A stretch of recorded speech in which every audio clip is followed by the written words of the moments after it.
Balik lagi di channel Kata Sindu.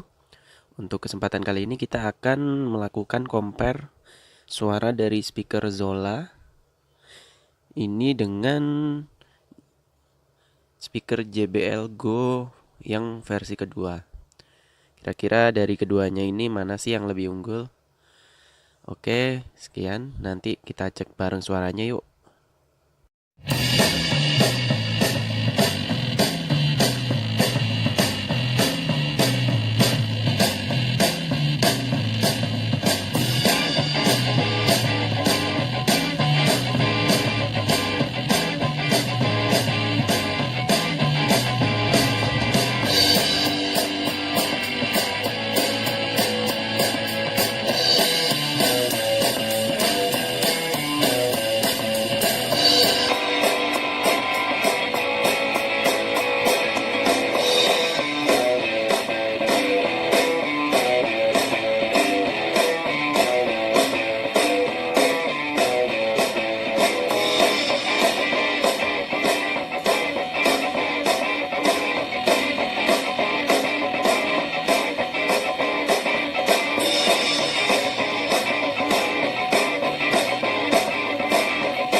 Halo teman-teman, jadi itu tadi hasil pengujian kita terhadap kedua speaker ini. Kira-kira dari teman-teman ada penilaian apa, mungkin bisa tinggalkan feedback di kolom komentar ya.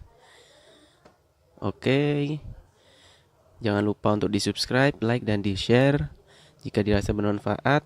Terima kasih, sampai bertemu lagi di video selanjutnya ya. Bye-bye.